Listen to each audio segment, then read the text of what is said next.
Ini bisa jadi pertanda adanya gangguan-gangguan hal negatif di diri kamu. Tolong disimak ya cerita ini ya, dan siapa tahu kamu juga pernah mengalami hal-hal seperti ini, jadi bisa jadi pelajaran juga untuk kamu, dan kamu tahu apa yang harus kamu lakukan. Ada seseorang yang saya kenal, kami kenal cukup dekat karena ada hubungan kerja ya, dan saya itu kasihan sama anak ini karena memang kondisinya dia itu nggak baik-baik aja. Gangguannya itu sangat banyak, hingga sampai ke kesehatannya dia pun juga ikut terganggu. Jadi dia tuh sering banget kayak keluar masuk rumah sakit, dan juga sampai minum obat penenang seperti itu. Nanti cerita detailnya akan saya ceritakan lebih lengkap, kenapa bisa seperti itu dan lain sebagainya. Tapi saya tahu itu karena ada sesuatu. Saya sudah pernah pesan sama dia, kamu rajinin sholat ya gitu. Cuman ternyata dia cerita sama saya, kalau dia mulai sholat, itu dia ketakutan setengah mati, sampai dia keringetan, sampai mau nutup matanya tuh takut gitu. Malam pun dia susah tidur karena dia ketakutan.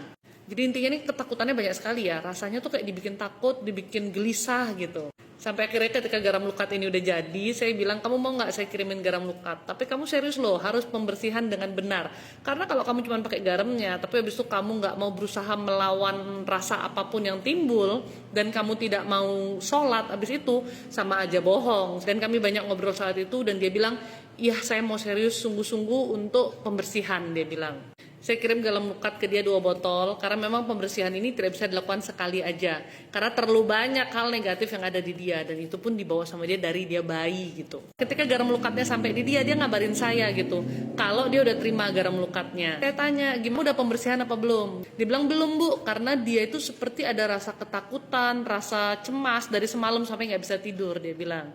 Nah, makhluk-makhluk kayak gini nih memang ya, kalau dia tahu nih kita tuh mau pembersihan, mau membersihkan diri, kita mau melukat, atau kita mau melakukan sesuatu yang positif gitu ya, yang untuk membuat dia itu menjauh dari kita, kalian pasti akan diganggu, diserang dengan rasa malas, capek, takut, gelisah, sehingga kalian tuh jadi gagal aja mau melakukan pembersihan. Dan kalau kalian ngerasain hal seperti itu, kalian harus melawan itu. Lakukan pembersihannya, tetap berdoa sama Tuhan. Berkali-kali saya juga bilang sama dia, tetap sholat biarpun takut, tetap sholat gitu. Ya karena dia tuh kok jadi takut sholat sampai nggak mau sholat gitu, mau doa tuh aja ketakutan, kan makin jauh dari Tuhan ya kamu akan makin diganggu ya. Nah tadi dia sudah mulai pembersihan yang pertama dan sudah mulai merutinkan sholatnya, karena dia bilang habis pembersihan badannya itu enakan, tapi kemudian ada rasa sakit di ulu hatinya. Iya, makanya saya bilang kamu harus rajin sholat dan lanjutkan pembersihan berikutnya. Dan saya tanyakan sama dia ya, pas kamu cium aroma garamnya, kamu mual ya? Saya tanya. Dan dia jawab, betul banget bu, kok gitu ya, padahal sebelumnya aku nyium enak banget kayak matcha, bener kayak bubuk matcha. Emang kalau teman-teman cium, aroma garam lukat nih enak banget kayak bubuk matcha gitu ya, kayak ada manisnya juga. Karena kan dia emang terbuat dari garam plus dedaunan beberapa jenis yang memang nggak disukain oleh makhluk-makhluk kayak gitu ya. Nah kenapa orang ini mencium sampai dia tuh mual rasanya, mual kayak pusing gitu. Itu berarti memang ada sesuatu yang negatif di badannya dia. Kan saya bilang tuh ya, ada sesuatu di badan kamu, dan memang pembersihan nggak bisa sekali aja.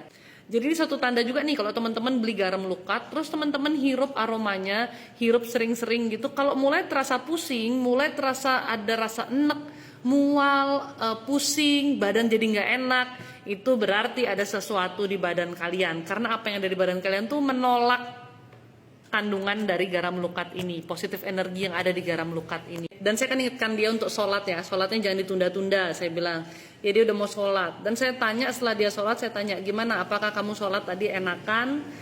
Dia bilang lebih adem, tapi pas dia nunduk tengkuknya itu sakit. Ya emang karena saya melihat itu kayak diinjek dari belakang gitu ya. Maksudnya sih biar kamu tuh nggak sholat karena ngerasain sakit itu. Tapi jangan berhenti sholat, lakukan terus. Jadi begitulah ya, kalau kita punya keterikatan dengan hal-hal yang negatif ini, mau lepasnya itu nggak mudah loh. Tapi orang yang saya kasih ini keterikatannya bukan karena dirinya sendiri. Nanti akan saya share ceritanya. Kalau kalian ada keterikatan dengan hal-hal negatif, males, rasa gelisah, capek, pusing, itu biasanya timbul ketika kalian mencium aroma garam lukat ini. Dan juga ketika kalian mau memulai pembersihan, kalian juga pasti badan itu menolak, dibuat kayak males, capek dan lain sebagainya. Tapi kalian harus tetap melakukannya ya. Jangan kalian malah terlena. Dan yang pastinya ya, garam ini sekali lagi hanya media pembersihan. Ya, dia punya positif energi. Nah, apa yang negatif itu harus dibuang kembali ke alam. melalui garam ini sebagai medianya, tapi yang berkuasa adalah doa kita, iman kita kepada Tuhan. Maka setelah pembersihan, walaupun kamu pun rutin pembersihan, ibadah itu tuh wajib berdoa kepada Tuhan. Hanya Tuhan yang bisa menolong kamu untuk terlepas dari semuanya. Dan pastinya tidak akan mudah, godaannya pasti ada. Yang dibutuhkan juga adalah kekonsistenan kita untuk terus berdoa dan beribadah kepada Tuhan.